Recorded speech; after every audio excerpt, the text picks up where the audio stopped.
ბათუმის სტუდიიდან ჩემი კოლეგა ლალი ბერძენიშვილი უნდა ჩავრთოთ. ლალი, საღამომშვიდობისა, მადლობა პირველ რიგში ჩართვისთვის და გილოცავ დღევანდელ დღეს. თქვენთვის რა არის? აი 26 მაისი თქვენ საკმაოდ ჩართული იყავით სტუდენტობიდან ეროვნული მოძრაობის რიგებში, იდექით რუსთაველის გამზირზეც და ყველა მაშინელ აქციაზე. რას ნიშნავს თქვენთვის ეს დღე და რამდენად ვიცავთ დღეს ჩვენს ქვეყანას? გამარჯობა, გილოცავთ ყველას. ეს ალბათ თუ კი რამე შეიძლება ყოფილიყო ჩემს ცხოვრებაში საამაყო, სწორედ იმ წუთებით, დღეებით, საათებით შეიძლება ვიამაყო, როცა მე ეროვნული მოძრაობის წარმომადგენლებთან ერთად ვიდექი უთყვათ, როგორც ერთი ჩვეულებრივი სტუდენტი, ადამიანი რუსთაველზე, მანამ უნივერსიტეტის ეზოში, სააქტო დარბაზში უნივერსიტეტის და ყველა იმ ლექციაზე, აი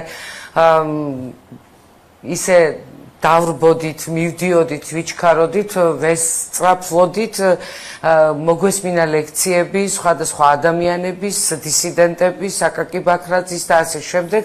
ზვიად გამსახურდიასი მახსოვს როგორ შემოვიყვანეთ ისმის საიუბილეო წელს უნივერსიტეტში სტუდენტების კორდონის მეშვეობით და გავმართეთ, ასე ვთქვათ, ეს დღე ვიზეიმეთ. დღეს როგორ უყურებთ აი მოვლენებს, ლალი? თითოეული წუთი. დღეს როგორ უყურებთ უკვე მოვლენებს? ხო 34 წელია ზვიად გამსახურდიას მეთაურობით მივიღეთ ეს დამოუკიდებლობა. დღეს რა ეტაპზეა ჩვენი ქვეყანა, რა შეგიძლიათ თქვათ? იცით რა არის, ამაზეც მინდა ნოდარ ნათაძის სიტყვებით გიპასუხოთ. რამდენიმე წლის წინ ჩავწერეთ ის და მან თქვა ასეთი რამ. 1991 წლის 9 აპრილს საქართველოს როგორც დამოუკიდებელი ქვეყანა გაჩნდა ახალ პოლიტიკურ რუკაზე, მსოფლიო რუკაზე და ეს ასე იქნება მარად. მე ღრმად მჯერა და მწამს, რომ საქართველოს იმ კონტურებში, ოღონდ რა კონტურებშიც ჩვენ ვიცით ის მთლიანად, ერთიანად, მუდმივად იქნება მსოფლიო პოლიტიკურ რუკაზე. აი ეს არის ჩემთვის სწორედ 26 მაისი, ანუ ამ აქტის საფუძველზე, რადგან აღდგა ჩვენ ისე 26 მაისს ვზეიმობთ, აი ეს არის ჩემთვის დამოუკიდებლობა. ეს არის ამბავი, რომელიც აი ნოდარ ნათაძის სიტყვებით ასე ჟღერს, რომ პოლიტიკურ რუკაზე გაჩნდა ახალი ქვეყანა, ამ ქვეყანას ქვია საქართველო და ეს ქვეყანა დღეს რა ეტაპზე არის? სანამ ეს პოლიტიკური რუკა დღეს რა ეტაპზე არის, ხო? აი საზოგადოების რაღაც ნაწილი ამბობს, რომ ჩვენ რეალურად ვყარგავთ დამოუკიდებლობას, ხელისუფლება აცხადებს, რომ პირიქით ასეთი დაცული სუვერენიტეტი დაცული ჩვენი ქვეყნის არასოდეს არ ყოფილაო, ჩვენ ვისმენთ ხო ამას? თქვენი მოსაზრება, თქვენი განცდა როგორი არის? მე მგონია რომ ჩვენ ნელ-ნელა ვიმტკიცებთ დამოუკიდებლობას. ჩემი პერსონალური განცდა ასეთია და ახლა ვიდრე აქ მოვიდოდი სტუდიაში, სწორედ 1918-21 წლების დამოუკიდებელი პრესის რაღაცა ანალიტიკა აქვს გაკეთებული ჩემს კოლეგებს და ვეცნობოდი სწორედ ამ მასალას და იქ ასეთი მაშინდელი იურიდიული განათლების მქონე საზოგადოებრივი მოღვაწე გიორგი გვაზავა ამბობს ასეთ რამეს, რომ ჩვენი ქვეყანას დამოუკიდებელი პოლიტიკა არ უწარმოებია, უფრო სწორად ის იყო ძალიან უგერგვილო, ფრთხილი, არაინიციატივიანი და აი ამ სიტუაციაში ერთადერთი რაც არსებობს გამოსავალი, ეს არის მაცოცხლებელი ეროვნული იდეა. აი სიცოცხლის მომცემი ეროვნული იდეა. აი ამაში მდგომარეობს ამბავი, რომ შენი წესი დაამკვიდრო, შენი ქვეყნისთვის აუცილებელი პოლიტიკური წესით იხელმძღვანელო და ის უკარნახო გარშემომყოფებს. შენ უნდა უკვე იმ პოლიტიკურ რუკაზე ადგილი მხოლოდ კი არ მოიხაზო, არამედ დაიმკვიდრო და განსაზღვრო შენი გეოპოლიტიკური მნიშვნელობა, როგორ უნდა განსაზღვრო, აი როგორ პრინციპები. აი როგორ უნდა განსაზღვროს? გეოპოლიტიკურ დავაში მე ვერ შევალ. არა, თქვენ როგორ არა, რას გეუბნებით, იცით, როდესაც აი საუბარია ხოლმე იმაზე, რომ ამერიკის თქვა სახელმწიფო დეპარტამენტიდან გაკეთდა საქართველოს ხელისუფლების წინააღმდეგ განცხადება, ევროკავშირიდან მიიღეს არაერთი რეზოლუცია, რომ შორდება საქართველოს საქართველო დასავლეთს. თქვენ ამ შემთხვევაში როგორც ერთი ადამიანი, როგორც ჟურნალისტი, რა განცდა გაქვთ ხოლმე ასეთ დროს?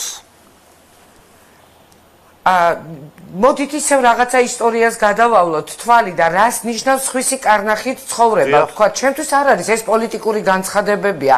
იმ ქვეყნების ინტერესების გამომხატველი, ან თუნდაც ინტერესების გამომხატველი, აქეთ შეიძლება კითხვის ნიშანი დაისვას.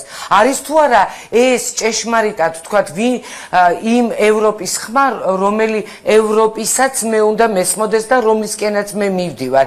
მე წესით მივდივარ ევროპისკენ, აი ამ ასე ვთქვათ ცივილიზაციურ კულტურული ფენომენისკენ. მე მისი ნაწილი ვარ, კი არ მივდივარ, მე ბევრი რამე მივეცი მას. ის ჩემთან ერთად მოდიოდა ამ საუკუნეებში და მეც ვასულთქმულებდი როგორც ის მე. რა თქმა უნდა, მე ახლა მინდა მასთან ერთად ყოფნა, მინდა ამ საერთო ცივილიზაციურ კულტურულ სივრცეში თანაცხოვრება, წესიერად, ხელის შეუშლელად, მაგრამ აი ესე მხოლოდ დეკლარირებები ამას არ უზრუნველყოფს. იმიტომ რომ ჩვენ ისევ წარსულს თუ გადავხედეთ, ერთ დროს ავირჩიეთ ერთმორწმუნე რუსეთი, იმიტომ რომ ერთმორწმუნეობის გამო ჩვენს კულტურულ იდენტობას არ შეაწუხებდა, მაგრამ აღმოჩნდა რომ ეს საკმარისი არ ყოფილა.